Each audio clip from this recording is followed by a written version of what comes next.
नमस्कार मंडळी, कसे काय? बरे आहेत ना? शानदार मराठी रेसिपी मध्ये सर्व खवय्यांचे मनापासून स्वागत आहे. तर आज मी तुम्हाला अशी रेसिपी बनवून दाखवणार आहे. रोज मुलांना एक लाडू द्या आणि सोबत एक ग्लास दूध द्या. मुलांची हाईट सुद्धा वाढेल. मुलांचीच काय, घरच्यांना सुद्धा हे सर्व खायला द्या. रक्त वाढेल, हाईट वाढेल, हाडं मजबूत होतील, रोग प्रतिकार शक्ती वाढेल. भरपूर फायदे आहेत आणि कमी खर्चात कमी वेळेत हे बनतात. साहित्य सुद्धा कमी लागतं आणि हा लाडू तुम्ही महिना 2 महिना टिकून सुद्धा खाऊ शकता. अजिबात त्याच्यामधून कुंमट वास येणार नाही ना बुरशी लागणार. एकदम हेल्दी व बुस्टिंग लाडू आहेत. एक पॅन घ्यायचा आहे आणि ह्या पॅन मध्ये सर्वात अगोदर आपल्याला 2 वाटी चणे घ्यायचे आहेत. चण्यांची साल नाही काढलं तरी चालेल, कारण की सालीमध्ये जास्त प्रमाणामध्ये फायबर असतं.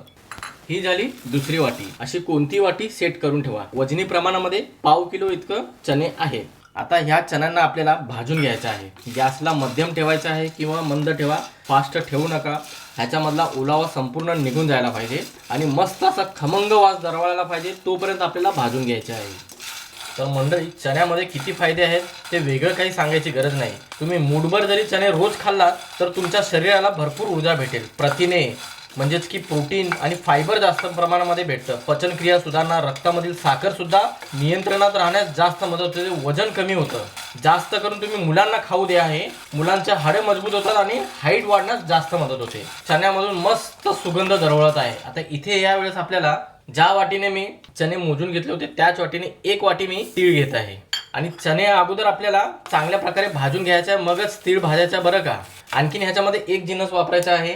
अर्धी वाटी नारळाची पावडर, म्हणजे जितके आपण चणे वापरले आहेत त्याचा अर्धा आपल्याला तीळ वापरायचा आहे. मग त्याच्या अर्ध्या आपल्याला नारळाची पावडर वापरायची आहे. नारळाची पावडर नसेल तर तुम्ही सुकं खोबरं किसून वापरलं तरी चालेल किंवा ओलं खोबरं किसून वापरलं तरी चालेल. पण एक महत्त्वाची टिप देतो मंडळी तुम्हाला, चण्यामधून चांगला सुगंध दरवळायला पाहिजे, मगच तुम्हाला तीळ भाजायला घ्यायचे आहेत आणि नारळाची पावडर. कारण की चण्यांना थोडासा वेळ लागतो आणि तीळ लवकरात लवकर भाजले जातात, म्हणून शेवटी आपल्याला तीळ आणि नारळाची पावडर वापरायची आहे. नाहीतर ओव्हर कुकिंग होणार आणि ह्या जिन्नसांमधून करवट वास येणार.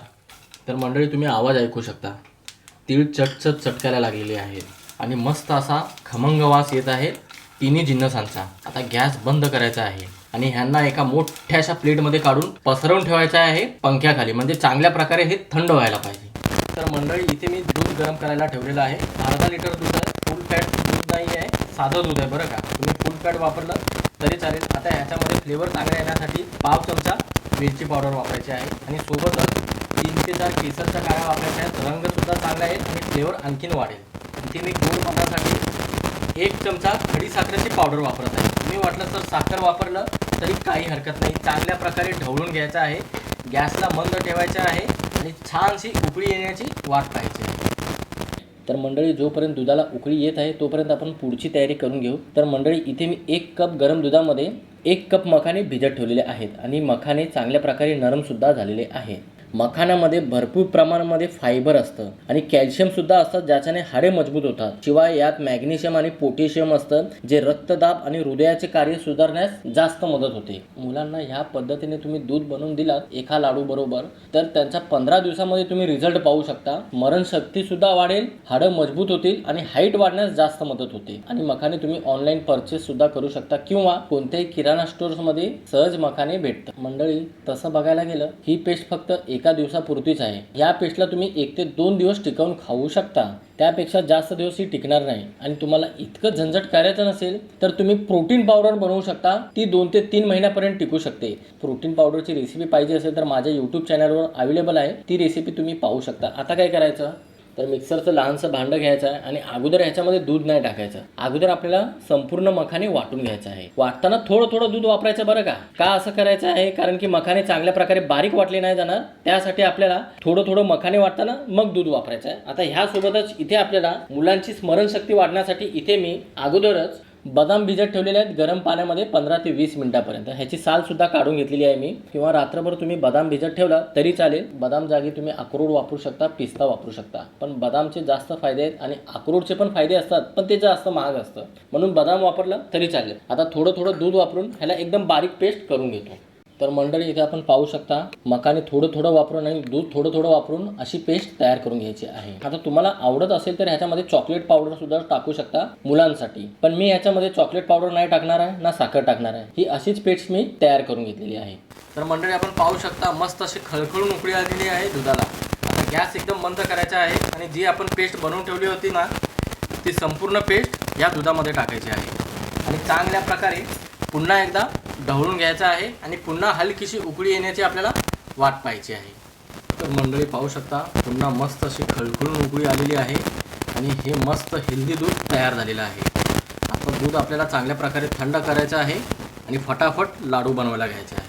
तर इथे हे तिन्ही जिन्नस चांगल्या प्रकारे थंड झालेले आहेत, म्हणजे चणे, तीळ आणि नारळाची पावडर.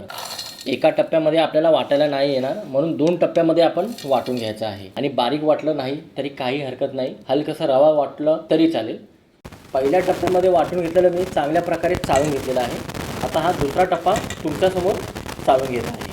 असं चाळणे घ्यायचे आहे आणि चांगल्या प्रकारे आपल्याला चाळून घ्यायचं आहे. तर मंडळी पाहू शकता, फक्त चमचाभर हे कणं उरलेली आहे, म्हणजे ह्याची साल उरलेली आहेत आणि काही काही चणे वाटले गेले नाहीत. फक्त चमचाभर उरला आहे म्हणून मी ह्याला बाजूला काढत आहे. तुमचं जास्त कणं उरलं असेल तर पुन्हा ह्याला चांगल्या प्रकारे मिक्सरला फिरवून घ्या आणि पुन्हा चाळून घ्या. असं आपल्याला मस्त अशी पावडर बनवून घ्यायची, म्हणजेच की लाडूची स्टफिंग बनवून घ्यायची आहे. आता थोडा वेळ ह्याला आपण बाजूला ठेवू. तर मंडळी, आता गोडाच्या प्रमाणासाठी इथे मी खजूर घेतलेले आहेत. जितक्या प्रमाणामध्ये सर्व क्वांटिटी मी दाखवलेली आहे तितक्या प्रमाणामध्ये तुम्ही बनवणार तर तुम्हाला 400 ग्राम खजूर लागतील. तुम्हाला खजूर वापरायचं नसेल तर तुम्ही 400 ते 500 ग्राम गूळ वापरू शकता किंवा गोड तुमच्या आवडीनुसार तुम्ही कमी जास्त करू शकता.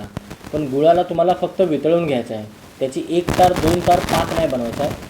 आणि खजूर घेताना तुम्हाला ह्याच्यातल्या बिया काढून घ्यायच्या आहेत आणि ह्याच मिक्सरच्या भांड्यामध्ये, म्हणजेच की ज्याच्यामध्ये आपण चणे वाटले त्याच मिक्सरच्या भांड्यामध्ये मी खजूर काढून घेतलेले आहे.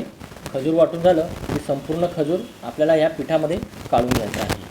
तुम्हाला वाटायला थोडंसं प्रॉब्लेम येत असेल, 1 ते 1.5 चमचा तुम्ही इथं साजूक तुपाचा वापर करू शकता.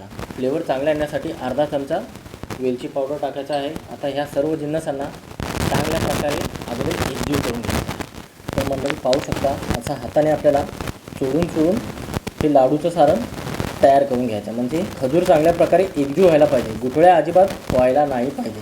समजा गुठळ्या मोडत नसतील तर तुम्ही एकदा ह्याला मिक्सरला फिरवून घेऊ शकता आणि मस्त अशी बाइंडिंग आलेली आहे. आता आपल्याला ह्याचे लाडू वळून घ्यायचे आहेत. चांगले मस्त गोल गरगरीत लाडू वळून घ्या आणि पाहू शकता असे गोल गरगरीत लाडू तयार झालेले आहेत. आणि अशाच पद्धतीने संपूर्ण लाडू तयार करून घेतो आणि ह्याला एका प्लेटमध्ये काढतो. ना तूप वापरायचा, ना डालडा, ना तेल, ना जास्त प्रमाणामध्ये काजू वापरायचे, ना कोणती महागडी वस्तू वापरायची. मस्त असा गोल गरगरीत हाय प्रोटीन कॅल्शियमने भरपूर असा लाडू तुम्ही सुद्धा बनवू शकता. आणि सोबत 1 ग्लास रोज दूध द्या. घरच्यांसोबत मुलांच्या तब्येतीची काळजीही घ्या. 15 दिवसात ह्याचा फरक नक्की जाणवेल. आणि पाहू शकता एकदम नरमसूत, तूप न वापरता सुद्धा बनवले तर एकदम खमंग व फ्लेवरफुल हे लाडू तयार होतात. तर मंडळी, आजची ही रेसिपी कशी वाटली नक्की कळवा तुमची प्रतिक्रिया कमेंट बॉक्समध्ये. चला तर मंडळी, अशाच नवनवीन रेसिपीसह पुन्हा एकदा भेटूया. धन्यवाद.